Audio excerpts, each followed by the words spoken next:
बच्चों, हम अध्याय 13 कक्षा 10वीं का समरूप त्रिभुज बनाना सीखेंगे। इससे पहले वीडियो में हम परिगतवृत्त, अंतःवृत्त और के बारे में हम अध्ययन कर चुके हैं। पिछले वीडियो में आप जा कर के देख सकते हैं।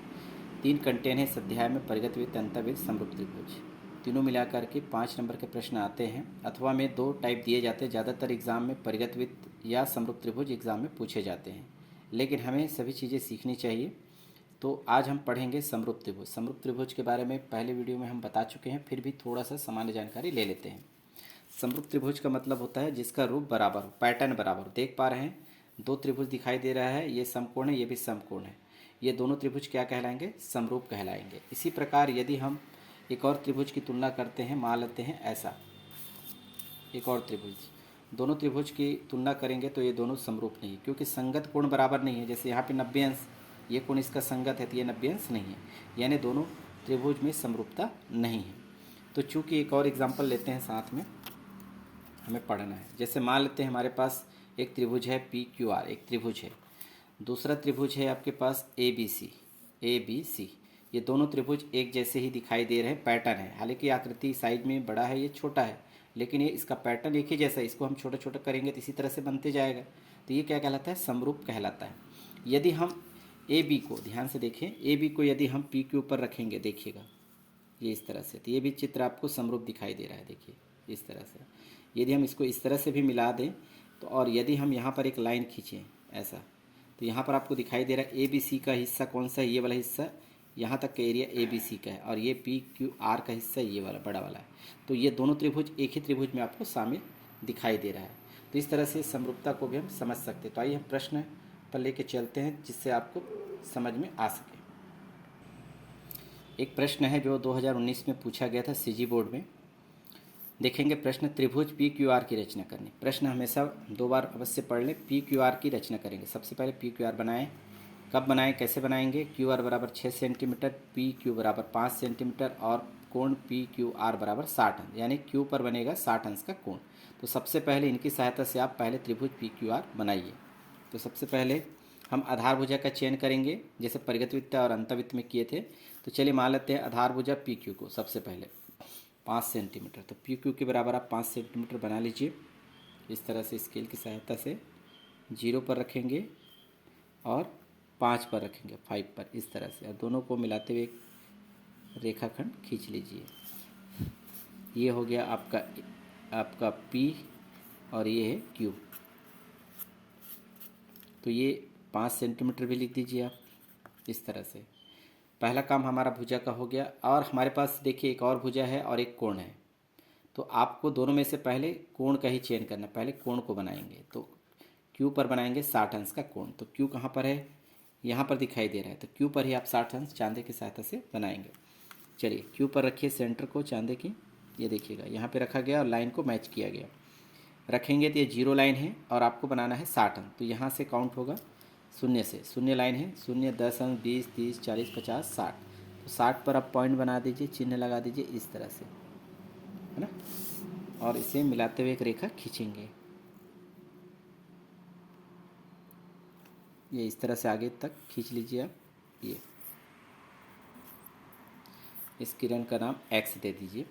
अब क्या करना है आपको? ये 2 हमारा दूसरा काम हो गया। अब बचा है हमारे पास QR बराबर 6 सेंटीमीटर। डेमो थोड़ा समझने का प्रयास करें। PQR, R यहीं पर आएगा, तो आप देखेंगे R यहाँ पर आने वाला है। तो Q से R के लिए हम कितना काटेंगे? 6 सेंटीमीटर। ध्यान दें, Q से रख के काटेंगे 6 सेंटीमीटर, तो हमें मिलेगा QR बराबर 6 सेंटीमीटर। तो सबसे पहले स्केल पर 6 सेंटीमीटर, स्केल की सहायता से डिवाइडर पर 6 सेंटीमीटर का माप ले लीजिएगा, इस तरह से फैला करके।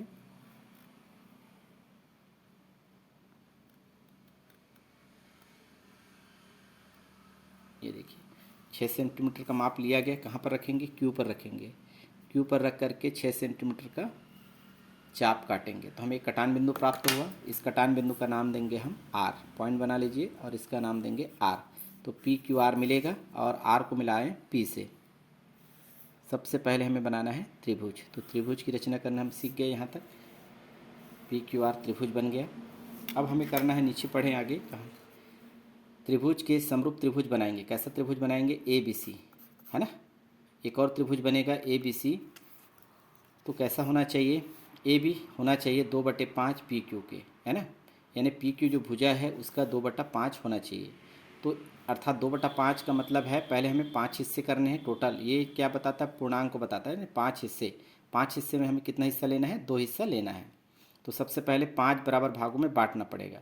तो इसके लिए समरूप त्रिभुज बनाने के लिए हमें आधार भुजा हमारे पास पी क्यू है, इसके नीचे न्यून कोण बनाएंगे। न्यून कोण का मतलब होता है 90 अंश से कम। यदि हम यहाँ पर सीधा सीधा बनाएंगे तो 90 अंश ऐसा दिखाई देगा, लेकिन इससे हमको छोटा बनाएंगे तो 90 अंश से कम बनेगा। तो आप अनुमानित ऐसे ही बना दीजिए, है ना।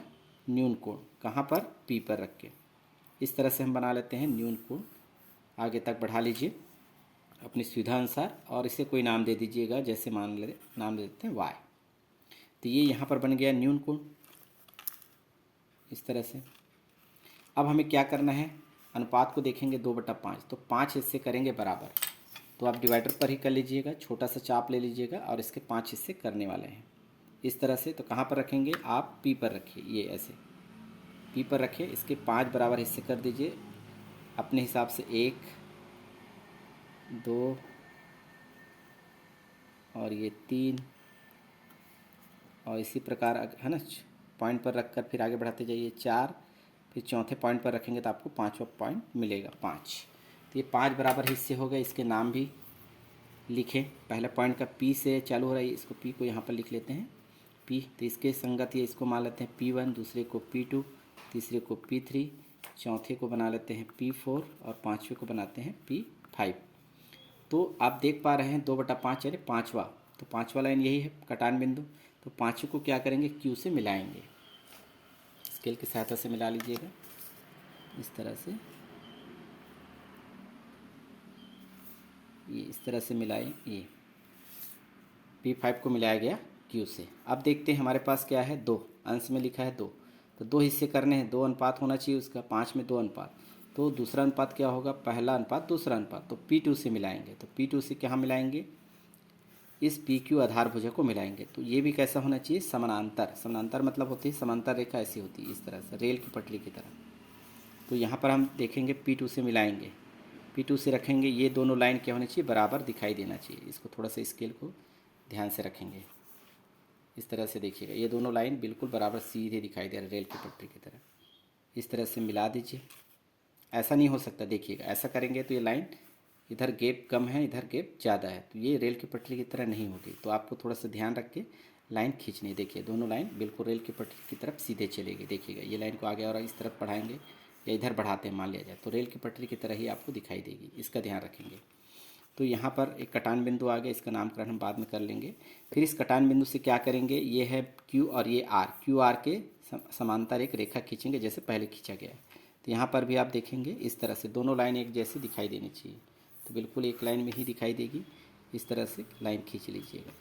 तो ये जो छोटा जो चित्र बना है ये वाला त्रिभुज, तो इसी का आपको नामकरण करना है। तो कैसा त्रिभुज बनना चाहिए, ABC। तो इसको मान लेते हैं, ये वाला को A, ये कॉमन होगा, इस कटान बिंदु को B और इस कटान बिंदु को C। तो आप देख पा रहे हैं PQR बड़ा त्रिभुज है और इसी के अंदर है ABC। तो आपको क्या बनाना है, AB बराबर 2/5 PQ के होने चाहिए। तो यही हमारा दोनों त्रिभुज समरूप त्रिभुज कहलाएगा। ये आकृति कंप्लीट तैयार हो गई। अब हम लिखेंगे रचना के पद। रचना के पद इस चित्र के नीचे ही आपको रचना के पद लिखने हैं। तो रचना के पद सबसे पहले हम लिखेंगे, जैसा हम कार्य किए वैसे ही आपको लिखना है। तो पहले आपने बनाया त्रिभुज, त्रिभुज त्रिभुज PQR बनाया। किसकी सहायता से बनाया, प्रश्न को देख लीजिए, प्रश्न में ही दिया हुआ है, इन्हीं तीनों की सहायता से बनाया गया। तो लिखेंगे जहाँ QR बराबर 6 सेंटीमीटर, PQ बराबर 5 सेंटीमीटर और कोण बनाए PQR बराबर 60 अंश। ये पहला तरीका हो गया, त्रिभुज बना लिए। दूसरा हमने क्या कार्य किया, इस भुजा के नीचे न्यून कोण बनाए। तो हम लिखेंगे भुजा PQ पर न्यून कोण। कोण कौन सा कोण बनाए, देखिए यहाँ पर QP और इसे हम माने हैं Y, यहीं पर बना है आपका न्यून कोण। इस तरह से लिख सकते हैं, कोण QPY बराबर न्यून कोण,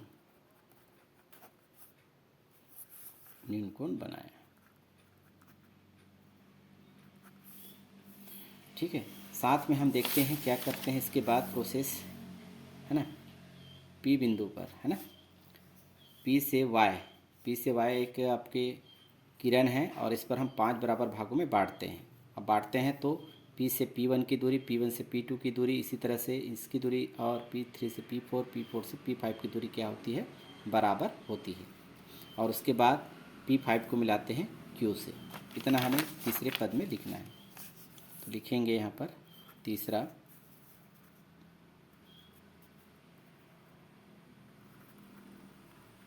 किरण PY पर 5 बराबर भागों में इस तरह से विभक्त करते हैं या बांटते हैं, कहते हैं कि P से P1 बराबर है P1 P2 के बराबर, P2 P3 के बराबर, P3 P4 के बराबर और P4 P5 के बराबर हो, तथा P5Q को मिलाया। ये हमने कार्य किया, तीसरा कार्य है ना, 5 बराबर भागों में बांटा गया और इसे P5 को Q से मिलाया गया। अब क्या किए हैं, P2 को B से मिलाया गया। कैसे मिलाया गया, P5Q के समांतर P2 B खींचा गया। तो अगले चरण में लिखेंगे चौथा,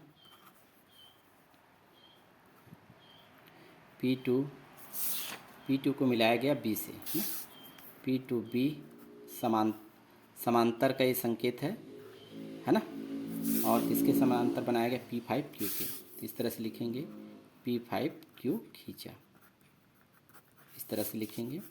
5वां नंबर पर लिखेंगे फिर कहाँ से, B से खींचा गया BC किसके समांतर खींची गई, Q और R के। इसे आप लिख सकते हैं BC समांतर रेखा खींची गई, QR खींचा। अंत में लिखें, देखते हैं ABC PQR के क्या है, समरूप त्रिभुज है ना। तो अतः त्रिभुज ABC समरूप है, समरूप का ये संकेत है, त्रिभुज PQR का निर्माण हुआ। बस इतना ही आपको कार्य करना है। यदि आपको वीडियो अच्छा लगे तो बिल्कुल आप इस चैनल को सब्सक्राइब कीजिए। मेरा चैनल का नाम है इन्फिनिटी लर्निंग मैथ्स। इस तरह से आप इसका स्क्रीनशॉट भी ले सकते हैं। वीडियो को लाइक करें। धन्यवाद।